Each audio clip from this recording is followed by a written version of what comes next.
Ultimize. And we're back. Across the media landscape, something fundamental is changing, and it's happening faster than most people realize. Podcasting is no longer just podcasting. What used to be an audio format, people talking into microphones, selling mattresses and meal kits, is rapidly turning into something much bigger. Full scale entertainment ecosystems built around personalities. And the companies driving this shift are not traditional media companies. They're tech companies, believe it or not. Amazon, in particular, has made a dramatic move. It effectively dismantled its podcast division, Wondery, and rebuilt it into something entirely different. A system designed not just to distribute content, but to monetize every aspect of a creator's life and audience. Instead of simply selling ads, the new strategy is to build an entire commercial world around creators, not just shows, worlds, merchandise, live events, product endorsements, sponsorship integrations, cross promotion across platforms, everything. The podcast is no longer the product. The creator is the product. Podcasting is dead, sort of, or at least the version you think you know is. What used to be a microphone, a conversation, and a couple of ads for socks and protein powder.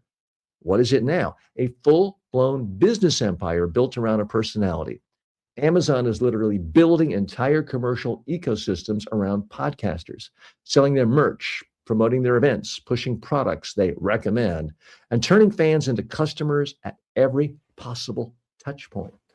The show isn't the business anymore. The person is the business, which means if you're a creator today, you're not just competing to be interesting, you're competing to be an entire economy.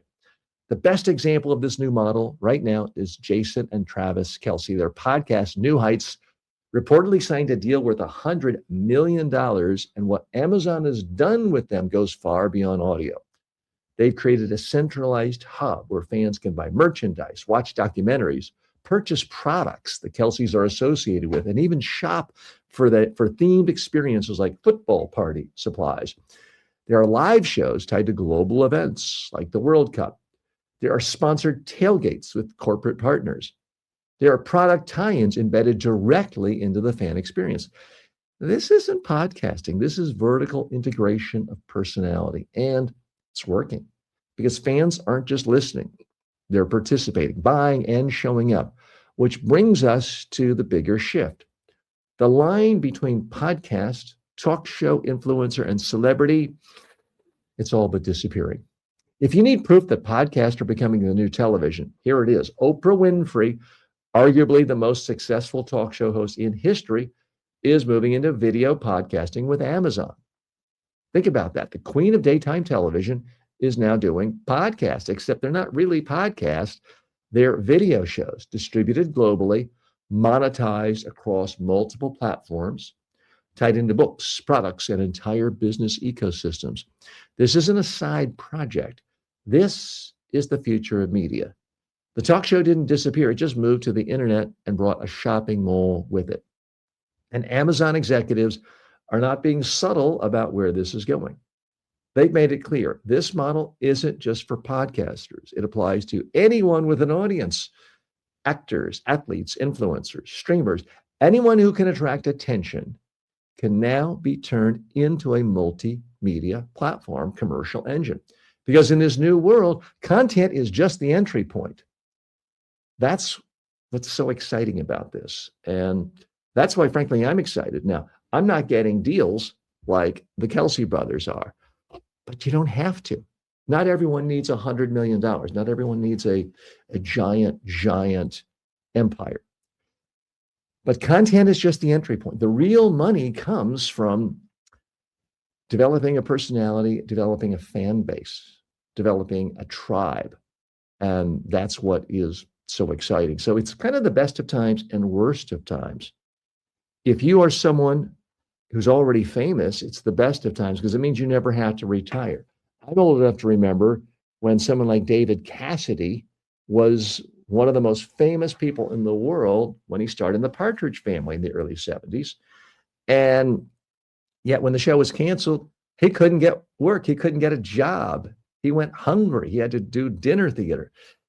Those days are gone. If you're already famous, you can create podcasts, you can have an empire around you, you could do things solo, you can have someone huge like Amazon take you under their wing and monetize things. So it's a very exciting time. Now, it's also the worst of worlds because for every success story we hear, whether it's Joe Rogan or, you know, call me daddy, someone who'd never been famous before making it big, there are hundreds, even thousands of people who try and try and try, make shows, make podcasts, never get more than 5 listeners or viewers. So we all have to be careful about success bias. But at least the gatekeepers are gone. I know when I started my media career, I had to spend all of my time begging radio stations, TV stations, please let me on, TV networks, please let me on your show. Let me host the 5 a.m. segment on Saturday morning that no one wants. It was all that begging. That's gone. Anyone can have a show now. Not everyone can become a billionaire, but everyone can speak. Everyone can have a global audience at some level. I appreciate the roughly 500,000 people who watch parts of my podcast every single month. And I appreciate the 1,000 or so people who are watching on TikTok today. I appreciate that. Everyone's got to figure out their own monetization challenge solution. For some, it's simply ads. Other, it's sponsorship. For me, I sell online courses. That's where I make most of my money. So I urge you, if you have something to say, if you want to entertain people, if you have talent, you have an insight, in-depth knowledge about a particular field, don't compare yourself to the Kelsey brothers. They're very talented, but we're not all going to get $100 million deals. For you, maybe it's fun. Maybe it's a passion. I know I enjoy it, but I also enjoy making money. It's exciting new times, and the trend line is continuing in one way. People fighting to get the attention of network executives at ABC, CBS, CNN, BBC. That world is fading away. People begging for radio networks to let them do a commentary or a show. That's not the way for the future. People getting discovered by some big network executive. No, you got to go out, plant your flag, create, do it daily or at least weekly, and build an audience. If you can do that, all sorts of successes can come your way. I'm TJ Walker.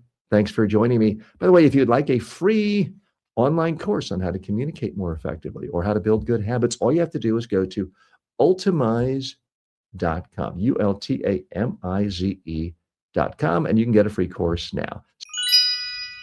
Ultimize.